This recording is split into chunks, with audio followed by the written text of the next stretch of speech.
Hey everyone, welcome back to another Today in Tarkov. Couple of days late, I know, but I've been kind of sick and cruddy and didn't really want to do a video, but feeling better now, so we'll get you guys caught up on everything that happened in the last week, so you're not left out of the loop on the in and outs of Tarkov. In this last week, BSG was very active. We got front-facing changes, stuff BSG tells about, as well as a ton of stuff they don't, the kind of quote-unquote stealth changes that the data miners and some of the other guys let us know, or you kind of got to dig into the details to figure out. They did everything from addressing, at least partially, the invisible character, invisible player bug, modified stats on tons of gear and weapons and ammo, changed the flea market fee, and some UI elements as well. So let's get into the specifics and show you what's happened. So first thing up is some armor changes. We'll talk about the Gen 4 first, the Gen 4 full protection. This was originally 95 armor points. It is now 110. So this got, I mean, it might not seem like much, but that is a pretty good boost to an already pretty stout armor. And with the changes to endurance and strength and debuffs on armor, moving around in places like Factor or even on some maps with armor like this, you're going to be kind of tanky. You're going to be able to eat a lot of damage before anybody can kill you. After that, we got the Reddit. This thing went from 60 to 80. So again, a really good buff. Doesn't repair as well, neither does the Gen 4, but for a armor that is buyable on that high end of the durability, it just means it can take that much punishment before it goes from like a class 5 to a class 4. And then the last one with this is going to be the Thor, the big Thor, not the little one, the class 6. Now at 55, it really wasn't worth using in my opinion. I never used it all that much, but now that it's at 75 armor points as a class 6, this thing is going to be an absolute beast. So if you see somebody running around on this, aim for their legs, aim for their face, or be prepared to put a mag or two into them to take them down. Now, as far as the changes BSG made on their patch notes, if you will, we'll go through the tweet that they shared. They talked about fixing the main cause of invisible players in raids. Now, to me, we're still running into invisible players, especially if you're running a big squad. It feels like not every other time, sometimes it is, every third time, somebody in your squad can't see somebody else or multiple people. So what I think they addressed was the ability for people to exploit this. There was a way to intentionally become invisible. So I think that's what they patched while they work on everything else. Means it might be a bigger issue, a harder thing to fix than initially thought. So they just patched out the ability for people to do it on purpose. So you're still going to see invisible people. They're still going to be out there, but at least people hopefully can't do it on purpose now, though I'm not 100% sure of that. With that, we had a bunch of bugs with sounds, UI sounds, like loading a mag or looting things was just crazy loud. And they've gone through 2 or 3 tweaks on this now. Things are quieter, things are a little bit better, but you can no longer adjust the volume of those items like you used to. You can adjust the volume of things in your UI element, for example, like clicking your buttons, but the sounds of looting, loading mags, moving stuff around, all of that is identical for everybody now. Now, as per the usual, we make a video, we get it edited, we get it uploaded, and BSG tweets something else. This time it was actually Nikita, but wanted to include this, so that's why different clothes. It's like literally 12 hours after I did the last one. So we got a tweet from Nikita, a couple of them actually. It's the first time he's tweeted in over a month. So I don't know if this is like a spool up to something else. It's usually how it goes. He tweets because something big's coming. The animation of a PMC laying in a bed. So a couple of things here. One, this doesn't look like Rest Base 3. I don't know if it looks like Rest Base 2. I tried to go back and look. So this could possibly be something inside the new area. Huge speculation, no idea. If you know this is Rest Base 2, by all means, let us know down in the comments. But the animation tells us that there's something your PMC is going to be able to do to interact in your hideout with the rest space. At least that's what it tells me. So maybe another mini game or an ability that when you log out, you rest and you get more bonuses. I'm not sure. RPG kind of elements go all over the place when it comes to sleeping and resting. So that's just kind of what I'm thinking here.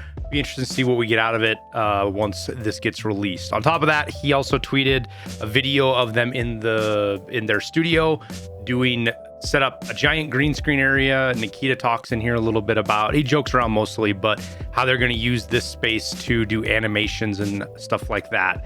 So more advanced animations, things of that nature for the game, and probably TikToks. They're probably going to do stuff for TikToks in here, I imagine, and shorts. So that's it for the interruption. We'll get right back to my regular clothes that I had on just a second ago. After that, we got a whole bunch of ammo changes, but we're going to focus on 7.62x51 first.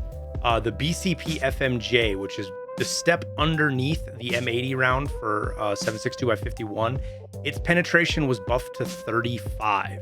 So what this means now is you've got about a 40% chance to get through a class 4. It's a little bit less than 40, and it depends on the material and how many durability points and all that stuff. A class 4, about 40%, 35-40% chance to get through it on the first shot. Second shot much better, obviously, again depending on durability. So pretty hefty buff, especially for something that has 83 damage. One of the higher damage rounds in the game. So keep that in mind. On top of that, TCW SP had its damage bumped up to 87, but its pen reduced to 30.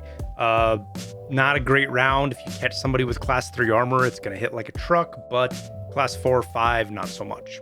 And then last on this caliber M62, it used to have a -5 recoil buff, I believe. This was changed to -1. So doesn't really have anything now, at least it's not plus like M61. So keep that in mind if you're a user of M62 and you're full auto like MDRs, SA58s, things like that. You're not going to get that little bit of a buff that you used to get. Now they did some other recoil modifiers on ammo as well. 300 Blackout was addressed, thankfully.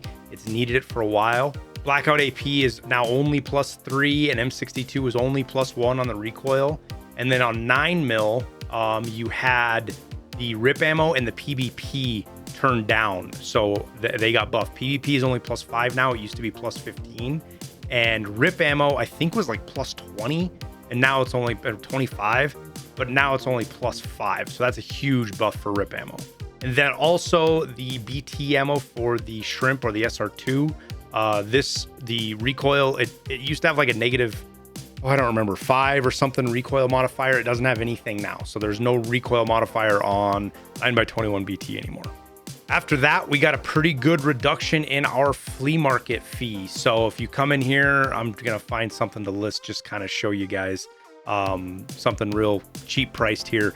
These flea market fees are much lower, about 30% than they were last week. So this is gonna ripple through the economy. You're gonna see some things get cheaper, some things get more expensive, but overall, it's gonna, for example, it's gonna make crafting a lot more profitable. So there might have been some crafts that weren't doing really good with you. Check them out, because they're gonna be more profitable now that flea market fee isn't eating into your profits anymore. Now, after that, we got a ton of changes to weapon recoils. I'm not gonna go through all of them because they're constantly tweaking. They've been doing this every couple of days. They're changing recoil numbers on tons of guns on the base recoils of some of these things. So just make sure trying guns out at least once a week, different guns, rotate around, see if they get to where they feel better or worse for you, so you know you're not caught off guard.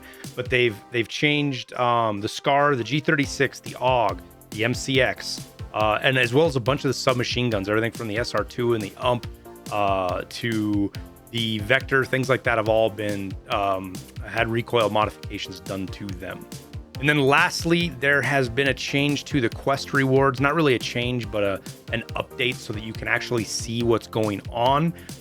For example, Psycho Sniper, I haven't turned this one in yet, but you can see it's giving 0.88 levels and 0.44 stress and 0.8 perception instead of the 1 or the 2 or the 3 levels like they had in previous wipes. Now, what they changed is that this displays correctly. I think it's still bugged. It doesn't make any sense to me that they want these skills to be 0.88 levels for turning in Psycho Sniper. That doesn't make any sense to me.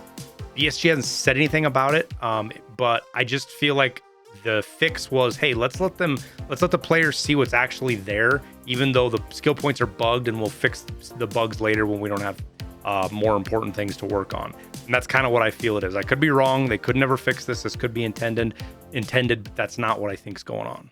So we'll wrap it up there. I want to do a quick shout out for my music. Let you guys know that don't know that it's there. We have our own music. It's over on Spotify.